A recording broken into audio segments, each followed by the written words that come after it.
الرحمن الرحیم. راځو ورډ پروګرام ته. او په ورډ پروګرام کې موږ پرون خبره وکړه په فن باندې. نن به موږ وایو پیراګراف. په پیراګراف کې اول موږ سره دی دلته بولټس. زه دلته لیکم CIT کلاس. دا به زه سلیکټ کړم او سایز به لږ زیات کړم. اوس په دې CIT کلاس کې فار ایگزامپل موږ څه وایو؟ که چیرې د اول نه موږ بلټس انتخاب کو مشکل نشته، دا داسې کېږي لکه دا بلټ ما انتخاب کړو. وایم په CIT کلاس کې موږ څه وایو؟ فار ایگزامپل انټروډکشن ټو کمپیوټر دا وایو.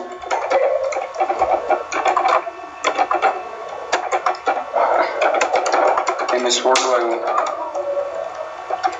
ایکسل وایو او اکسس وایو، پاورپوینټ وایو، انټرنیټ وایو. صحیح ده؟ دا پروګرامونه مونږ وایو.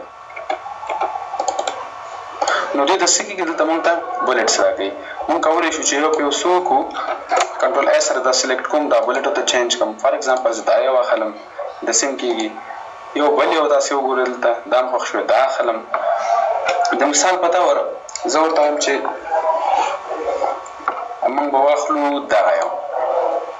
اوس خو تاسې د وګورئ دغه انټرنیټ نه دی، دا انټرنیټ، پاورپوینټ، اکسس، ایکسل او ورډ او انټروډکشن ټو کمپیوټر دا خو په دې CIT کلاس کې داخل ده که نه؟ نو دا باید د دې سره خو په یو لیول رای نشي که نه؟ نو د دې لیول د چینج کولو لپاره به موږ څه وکړو؟ را به شو چینج لیول ته. دا لیول به څه کړو؟ داسې چینج به کړو، لیول 2 به کړو. دا چې کله کلیک کوو نو اوس موږ وایو په CIT کلاس کې موږ کوم پروګرامونه وایو؟ انټروډکشن ټو کمپیوټر، MS Word، Excel، Access، PowerPoint، انټرنیټ. نو دغه پروګرامونه څه دي په دې CIT کلاس کې داخل دي په دې ترتیب سره. او که چیرې غواړې چې بلټس له منځه یوسې نو کنټرول A سره به سلیکټ کړو او را به شو دلته نن به یې کړو، نن بلټس له منځه لاړو. په همدې ترتیب سره موږ کولی شو چې دلته څه وکړو؟ نمبر ورکړو ورته. زه دا سلیکټ کوم د انټرنیټ نه تر نیولی تر کوم ځای پورې؟ تر انټروډکشن ټو کمپیوټر پورې.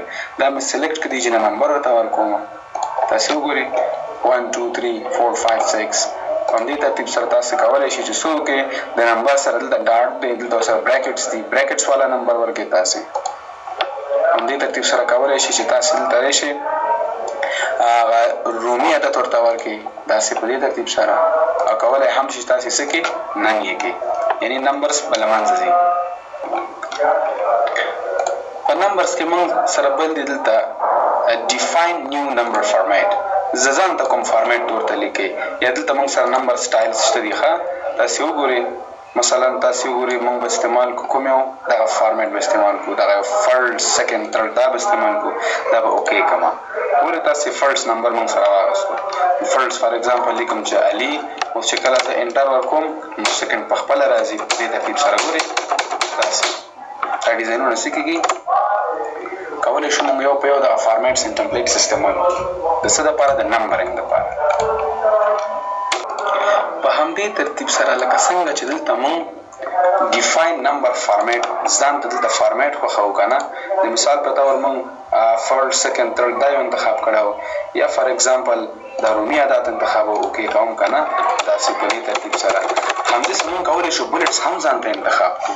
لکه تاسې دلته راشئ وګورئ، دا خو موږ سره څه دي؟ هغه بلټس دي چې کوم موږ سره اوس دلته په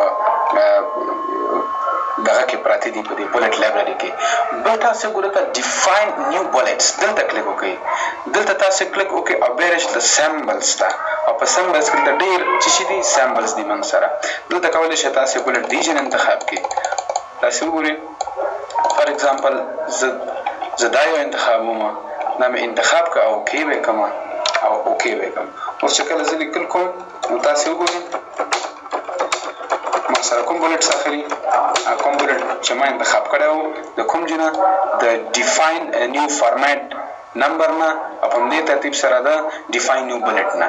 د دې دواړو ځایونو نه مو هم کولی شو ځان ته خپل د خوښۍ نمبر او یا ځان ته خپل د خوښۍ بلټس څه کړو؟ انسرټ کړو. بل د مثال په طور که زه راځم دلته لیکم CIT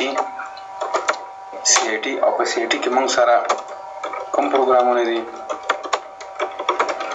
introduction to computer دی فار ایگزامپل موږ سره وینډوز دی ورډ دی ایکسل دی او ایکسس دی پاور پوینټ دی او انټرنیټ دی موږ سره صحیح ده زه به دا داسې انتخاب کوم او زه هم که دې ته زه څه وکړم لاین نمبر ورکړم کولی شم فار ایگزامپل بیا راشم دلته دا نمبر مې ورکړه ورته او زه ورته وایم چې دغه لاین نمبر چې ما ورکړی دغه ایکسل نه د باقي بیرته په یو شروع کېږي نو ته کولی شم دلته م رایټ کلیک وکړې او ورته وایي ریسټارټ اټ 1 یعنې دغه انټروډکشن ټو کمپیوټر 1 وینډوز دا دوم ده او ورډ دریم ده نو دغه ایکسل چې راځي ایکسل نه بعد بیرته د یو نه شروع کوه بیرته به موږ څه کوو د یو نه به شروع کوو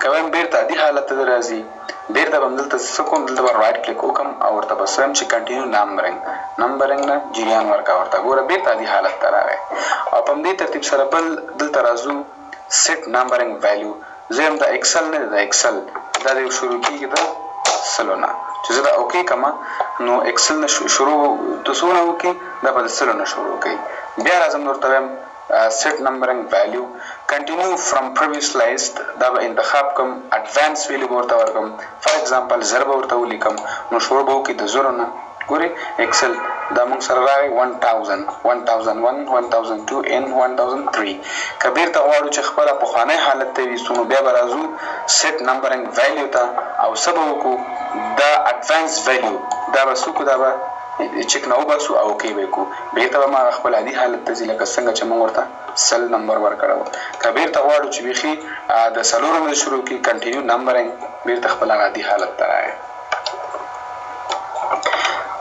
بل موږ سره دی ملټي لیول لیست زه به دا ډیلیټ کړم زه راځم هغه د ډي آی ټي هغه آوټلاین لیکم ډي آی ټي په لومړی سمستر کې موږ څه وایو په لومړی سمستر کې به موږ ووایو مایکروسافټ افیس به موږ صحیح ده په مایکروسافټ افیس کې به موږ څه وایو دې کې به موږ وایو انټروډکشن ټو کمپیوټر بل به موږ وایو وینډوز بیا به موږ وایو ایم ایس ورډ او بیا به موږ وایو ایکسل اکسس PowerPoint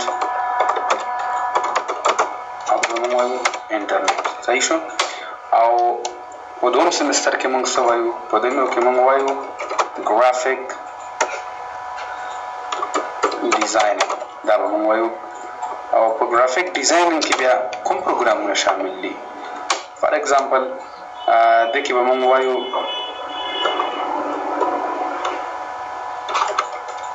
ایډاب فوټوشاپ او بل به پکې وایو ایډابي پریمیر دا به موږ وایو اوس به زه څه وکړم زه دا ټول انتخابوم بولډ نه مې ویسته دا ان بولډ مې کړم دغه یو مایکروسافټ افیس چې دی دا به زه څه کړم دا به هیډینګ 1 کړم او تر انټرنیټه پورې دا به څه کړم دا به هیډینګ 2 کړم ځکه دا خو په مایکروسافټ افیس کې شامل دي که نه نو بیا به راځم دغه ګرافیک ډیزاینینګ دا به زه څه کړم دا به هیډینګ 1 کړم او دغه ایډاب فوټوشاپ او پریمیر دا خو ګرافیک ډیزاینینګ کې شامل دی دننه دا به هیډینګ 2 کړم نو زه به دا ټول څه کړم کنټرول ای ټول به سلیکټ آل کړم او بیا به راشم دلته کوم چې ده دلته موږ سره څه دی ملټي لیول لیست دلته راځم یو ډیزاین زه ورته انتخابوم فار ایگزامپل دا یو به انتخاب کړم نو تاسې وګورئ ښه ښایسته ډیزاین یې موږ ته جوړ کړی آرټیکل 1 یعنی فرد سمستر مایکروسافټ افیس به موږ وایو په افیس کې چې دی موږ سره لومړی سیکشن انټروډکشن ټو کمپیوټر دی سیکشن 2 کې موږ سره وینډوز دی سیکشن 3 کې ایم ایس ورډ او په سیکشن 4 کې ایکسل په سیکشن 5 کې اکسس او په سیکشن 6 کې پاور پوینټ او په سیکشن 7 کې انټرنیټ دوه آرټیکل یعنی دوم سمستر موږ سره دی ګرافیک ډیزاینینګ په ګرافیک ډیزاینینګ کې به موږ څه وایو سیکشن 1 کې چې دی ایډاب فوټوشاپ دی او په سیکشن 2 کې چې موږ سره دی ایډاب پریمیر دی ګورئ څه ښایسته ډیزاین یې موږ ته جوړ زه کنټرول ای سره دا هر څه سلیکټ کوم او دا به زه څه کوم ډیلیټ وکم. بل دلته موږ سره دی الاینمنت، یعنی موږ څنګه کولی شو چې ټیکس رایټ او لیفت طرف ته موو کړو. زه فار ایگزامپل یو څه لیکل کوم دلته، تاسې دا لیکلو ګوري، دا به زه کنټرول ای سره سلیکټ کړم. اوس دا ټیکس موږ سره چې دی دا لیفت طرف ته دی، دلته کلیک وکړي رایټ طرف ته ځي او سنټر طرف ته ماته وروړه یا لیفت طرف ته، یا جسټیفای کا ماته. په جسټیفای کې د ښي طرف او چپ طرف د کرښو اندازه یو کېږي. ګوره زه جسټیفای نه دا بیرته ان جسټیفای کم، ګوره دا کرښې چپ طرف ته موږ سره یو برابر ته دی، خو ممتد ښي طرف ته یو برابر ته نه دی. ګورې تاسې یو ګورې، ټو ګورې، کافر ګورې، که چیرې زه جسټیفای کم نو دې طرف ته به هم په یو لیول شي او دې طرف ته هم یو لیول کېږي به. او بل موږ سره دی دا کرښه تاسې وګورئ، دا د نیم نه لږ زیات ده، دا ځای خالي پاتې ده. ته دا بد ښکاري نو ته دغلته ودرېږه، شفټ ونیسه او انټر وکړه. د شفټ انټر سره څه کېږي، موږ ته لاین پوره کوي. دا وګورئ تاسې په دې ترتیب سره کنټرول زیډ سره به زه دا ولیکم.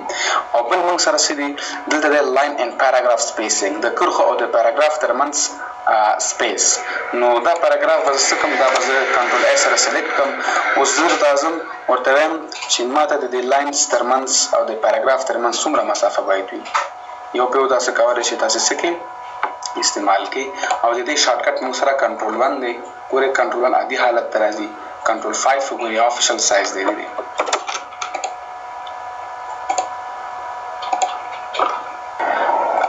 همدارنګه کولی شو چې پیراګراف ترمنځ سپیس هم راوړو. زه فار ایگزامپل دا یو پیراګراف به زه انتخاب کړم،